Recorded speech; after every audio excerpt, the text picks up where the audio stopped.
26 deaths attributed to leptospirosis. That's extraordinary, said Drive. Joseph Vinitz, a professor of medicine at the University of California, San Diego and an expert on the disease, who reviewed the data. There's no other way of putting it. The numbers are huge. Puerto Rico's health department attributed only 4 leptospirosis deaths to Hurricane Maria until June 22, when it added 2 more after CNN and CPI asked about the 26 deaths. Officials maintained that the timing was related to laboratory tests and not questions from reporters. Laboratory tests typically take weeks, not months, experts said. The 2 additional deaths have not been added to the official Hurricane Maria death toll of 64. A spokeswoman for the Department of Public Safety, which determines the death toll for the storm, said the government will not adjust the number until the researchers it hired at George Washington University complete a review of the death toll from the hurricane. The Hurricane Maria death toll has come under intense scrutiny following investigations by CNN, CPI and others. In May, a study in the New England Journal of Medicine estimated based on interviews that 793 to 8,498 people died for reasons related to Hurricane Maria, with many of those deaths being attributed to the lack of services, like electricity, in the storm's aftermath. Mortality database does not indicate whether the cases were confirmed in laboratory tests as related to leptospirosis. It only shows whether leptospirosis was written on a death certificate.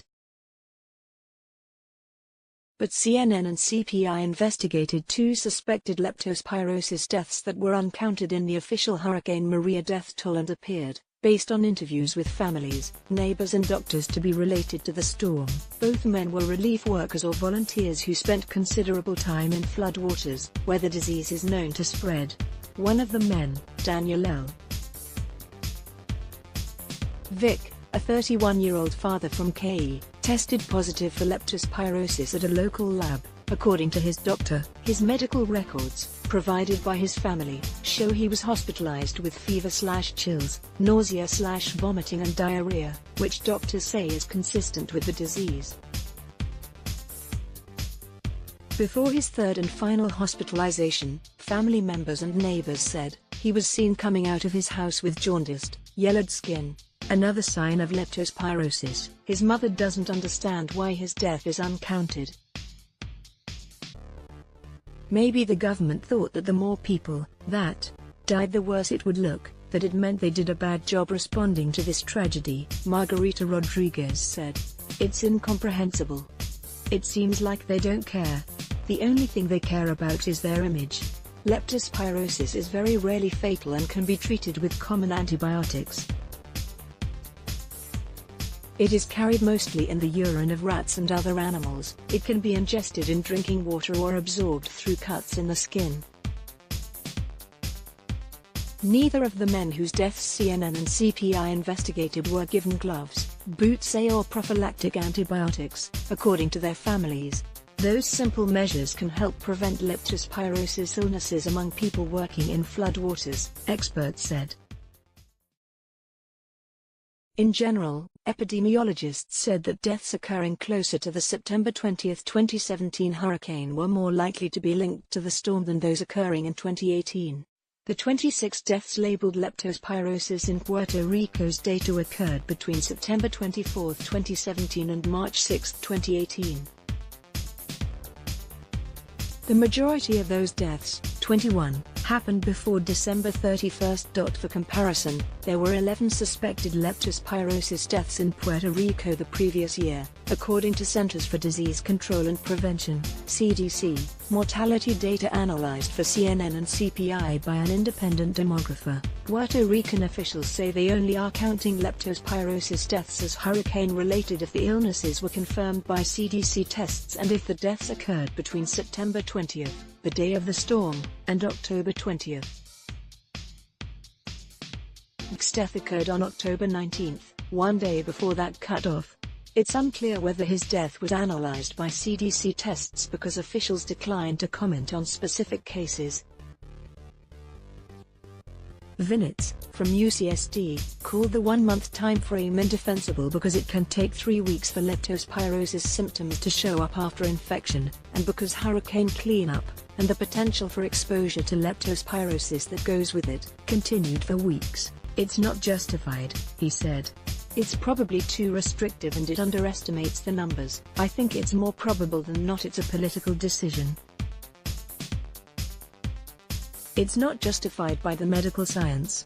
Asked by CNN and CPI why so many more leptospirosis-labeled deaths appear in Puerto Rico's mortality records than have been publicly acknowledged as storm-related, Drive. Carmen Desida, Puerto Rico's state epidemiologist, said, "A lot of times the physicians don't have access to the full records, and the laboratories may still be pending.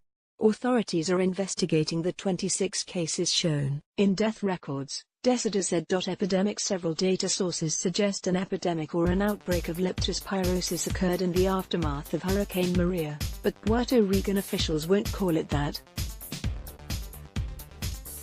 On Friday, the Centers for Disease Control and Prevention, CDC, released its own statistics on leptospirosis deaths on the Caribbean island under the U.S. Freedom of Information Act.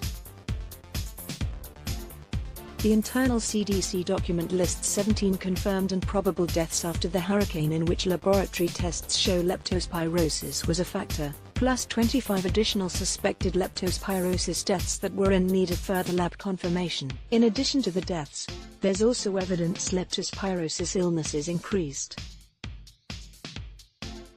The Puerto Rico Department of Health told CNN and CPI there were 57 laboratory-confirmed cases of leptospirosis illnesses in 2017 to 54 of them after Hurricane Maria, which hit September 20. That's a 3- and 4-fold increase in confirmed illnesses over the previous 2 years, according to the figures provided. Comparing months, the spike is sharper still, with 31 confirmed illnesses in October 2017 compared to 4 the year before, and 16 illnesses in November 2017, 16 times more than the single confirmed illness in November 2016. There is no internationally established threshold for declaring a leptospirosis outbreak or epidemic, according to epidemiologists, many of whom use those terms almost interchangeably. The CDC defines an epidemic generally as an increase, often sudden, in the number of cases of a disease above what is normally expected in that population in that area. Outbreaks often refer to a more limited geographic area, the CDC says. Puerto Rican health officials have cited conflicting thresholds they say are needed to declare a leptospirosis epidemic. In November, Puerto Rico's Secretary of Health, Drive, Rafael Rodriguez Mercado, told a local radio reporter 200 cases per week were needed to make that declaration. Drive. Cruz Maria Nazario Delgado, a professor and epidemiologist at the University of Puerto Rico Medical Sciences campus, told CNN and CPI that metric is a bunch of nonsense. On Monday, Rodriguez Mercado told CNN and CPI that he misspoke in that interview. In an interview with CNN and CPI on June 25, Desida, Puerto Rico's state epidemiologist, said that officials would need to see a 2-fold increase in cases to declare an epidemic. Then on Monday, after CNN and CPI questioned these inconsistencies, Desida released a statement through a spokesman paraphrasing the CDC definition of an outbreak or epidemic, and adding that it is not appropriate to compare the number of illnesses after the storm to previous years. That's because officials were more actively looking for leptospirosis illnesses after Hurricane Maria and were doing so using different diagnostic tests, she said.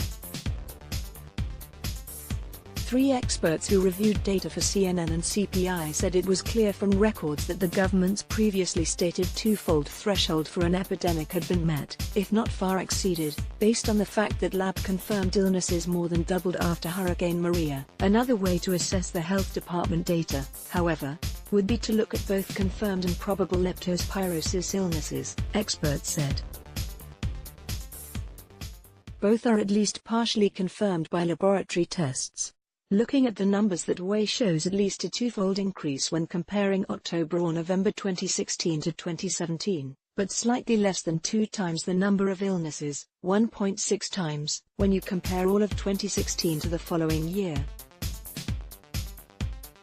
Decida told CNN and CPI on June 25 that the Puerto Rico Department of Health did not have access to its own laboratory tests in the chaotic aftermath of the high-powered storm, and that adequate baseline data needed to declare an epidemic was not available. Leptospirosis is one of those diseases where it's very hard to declare an epidemic, Decida said, because, at that time, there was no testing we could do to validate or confirm the cases. It took about 3 or 4 weeks to send samples to the CDC, because of the heavy impact of the hurricane, and the devastating impact on our communications and power supply.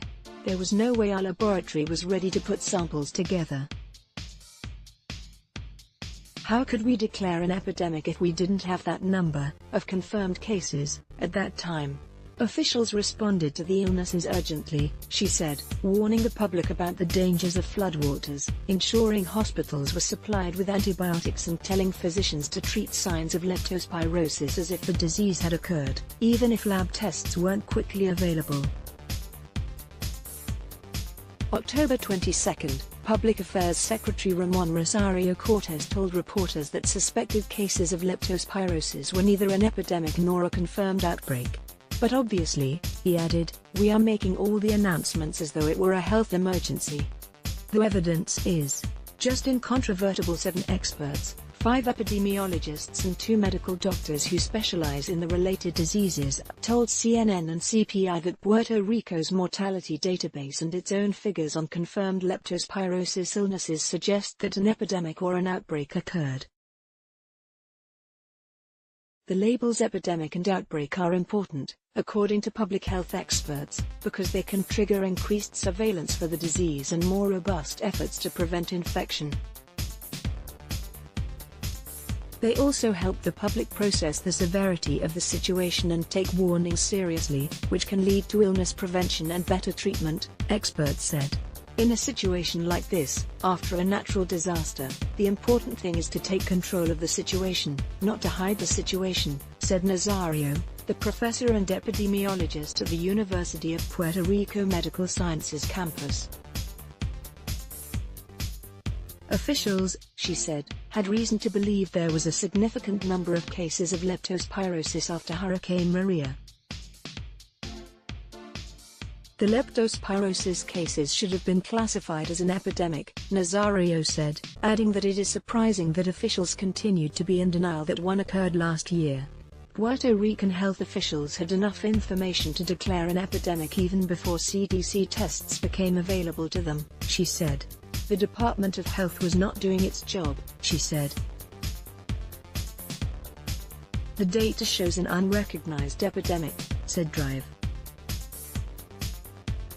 Albert Ixanco, a professor and chair of the Department of Epidemiology of Microbial Diseases at the Yale School of Public Health, the outbreak of leptospirosis that occurred after Hurricane Maria and associated deaths were predictable, he said.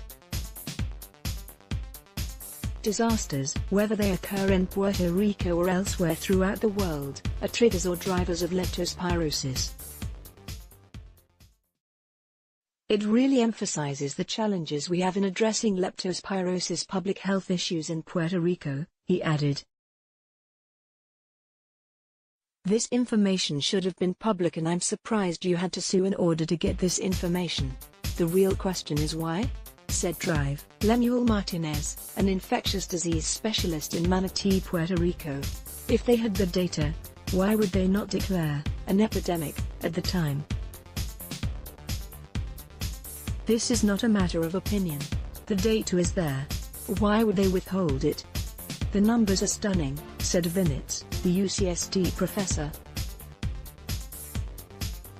The evidence is just incontrovertible that there's something going on, something important going on, he said. It's pitiful not to call this an outbreak or an epidemic.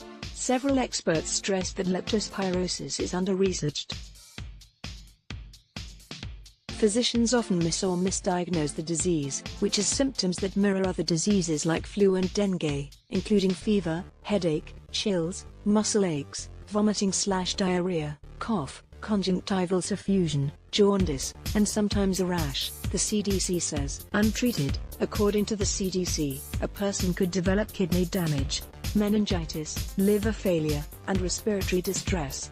The other experts saying an epidemic or outbreak should have been declared were Jonas Brand, a professor and epidemiologist at the University of Brasilia, Drive; Melissa Marzan Rodriguez, an epidemiologist and professor of infectious diseases at Pons Health Sciences University, in Puerto Rico, and Claudia Munoz Sanzi, an epidemiologist at the University of Minnesota School of Public Health, who said this is the definition of an outbreak. We need to increase awareness about leptospirosis and about these outbreaks, and about the need to do more research in order to detect these outbreaks as early as possible and to say how best to respond, said Munoz Sanzi. Without public officials declaring outbreaks, we cannot do that because we don't have the data we need to establish those recommendations. Worldwide, the disease is estimated to contribute to more than 1 million illnesses and nearly 60,000 deaths per year, the CDC says. Two additional experts said an outbreak could have been declared, but would not go so far as to say that it should have been declared by Puerto Rican authorities without better baseline data and without understanding exactly what officials did and did not know at the time. Dr. Brenda Rivera Garcia, a former state epidemiologist in Puerto Rico, said there is clear baseline data available for officials to judge whether an epidemic occurred. In retrospect, she said, there was a significant increase in cases in a short time frame, but she's unsure if the health department had all the necessary information at the time to declare an epidemic. Almost non-existent. CNN CPI investigated a total of 4 deaths labeled in government data as having been related to leptospirosis that were uncounted as part of the Hurricane Maria death toll. After interviewing relatives and neighbors, consulting with experts on the disease and, in one case, reviewing hospital records, at least 2 of these uncounted deaths appeared to be related to Hurricane Maria, based on CDC-established criteria for disaster deaths. At least 1 case appeared to be unrelated to the storm. Jose A. Sanchez Vasquez, 58, was hospitalized before Hurricane Maria hit, according to Ana Sanchez, his sister. He died 4 days after Hurricane Maria, records show. Because he got sick before Hurricane Maria made landfall, Ana Sanchez does not consider his death storm-related. In Bayamón, a suburb of San Juan, Puerto Rico's capital, Ricardo A. Cotto Rodriguez, 48, who was known in his neighborhood for his humor and for being the fanatic water boy for the Vaqueros, the local basketball team, died on November 17, records show. Relatives told CNN Cotto was essentially bedridden after the storm and that his bed sores became infected. He was hospitalized after he fell and became stuck in the shower, they said. When there was no electricity in the area, Gilberto Rodriguez Quinones, his cousin, said his death appears to have been related to Hurricane Maria because of that fall, which he said occurred in darkness, without power. But it was unclear how he may have contracted a waterborne illness. The government database lists leptospirosis, chronic ulcer of skin and obesity among the contributors to Cotto's death. His death certificate says leptospirosis possibly contributed. In 2 other cases, however, family members and neighbors of the deceased described circumstances that medical professionals say are consistent with leptospirosis. Both men were working in relief efforts after the storm, putting them in contact with flood waters that, according to experts, would increase their chances of infection. And neither, according to family members, was given gloves, boots or prophylactic antibiotics, which public health experts say can be used to prevent leptospirosis infection. Desida, the state epidemiologist, said relief workers were given preventative help. Officials adequately publicized the risks of leptospirosis, she said, and antibiotics were available at hospitals. When pressed, she did not state clearly whether drugs were used preventatively. She defended Puerto Rico's efforts to warn the public about the disease, saying she appeared on television and the radio warning people to stay away from possibly contaminated waters and trash, places where urine from rats and other animals may have been found. Martinez, the doctor in Manatí, Puerto Rico, said communications from the health department about leptospirosis were almost non-existent, at best. They largely focused, he said, on denying an outbreak was occurring and telling physicians to treat patients regardless of lab tests. It shocked me. Baja, Luis Diaz Garcia, 55, told CNN and CPI that his younger brother, Ramon Diaz Garcia, 52, was generally healthy before the storm. He suddenly became sick and then disappeared after spending weeks volunteering with cleanup efforts, Luis Diaz said. The family spent a month in agony, not knowing what had happened before a relative contacted the Bureau of Forensic Sciences in San Juan. The database shows Ramon Diaz's death on October 26 was reviewed by the Bureau of Forensic Sciences, which did not conduct an autopsy. Leptospirosis is listed among the contributors to his death in the records. The pathologists told us that he had a strange color, that he looked yellowish, Luis Diaz said. They asked if he had hepatitis, and we said, no, he was healthy. Martinez, the infectious disease specialist, said yellow skin is a clear sign of leptospirosis, especially when it's accompanied by acute fever and occurs after a storm. If someone turns yellow after a hurricane, that's leptospirosis unless proven otherwise, he said. Puerto Rico's Bureau of Forensic Sciences is authorized to classify deaths as hurricane-related. Yet Ramon Diaz's name does not appear on Puerto Rico's list of 64 hurricane victims. Ramon Diaz did not have identification on him when he went to the hospital, his brother said. Forensics workers told Luis Diaz that if the family hadn't contacted them, his body would have been cremated in a matter of days and would have remained unidentified, he told CNN and CPI. It shocked me, Luis Diaz said. He was cruel with everyone. He would help anyone who needed it, Luis Diaz said of his brother, one of 13 siblings. That guy would put you to sleep talking and talking, telling jokes. Ramon Diaz was living with him at the time of the storm, Luis Diaz said. Ramon Diaz's room is now hauntingly empty. The blades of a fan are motionless on the floor. A clock that hasn't worked for years hangs on the wall, stuck just after 4 p.m. A mattress is crumpled in the corner. Luis Diaz struggles to understand why his brother remains uncounted. I don't know what to tell you, he said, appearing choked up by the question. He keeps his brother's ashes in a box on the kitchen counter. He sacrificed himself. Daniel Elvick, the young father in KE, also is uncounted. The 31-year-old, who loved the beach, karaoke nights and watching his 7-year-old dance salsa, spent his days after Hurricane Maria wading through floodwaters to help neighbors as an employee of the city of KE, relatives said. His death on October 19, which Puerto Rico mortality records label as caused by leptospirosis, is not counted as a hurricane death. The physician who certified his death, Drive. Julio Garcia at Centro Médico Menonita de KE, told CNN and CPI that a local laboratory test indicated he had leptospirosis. Before his third and final hospitalization, family members and neighbors said, he was seen coming out of his house with jaundiced, yellowed skin, another sign.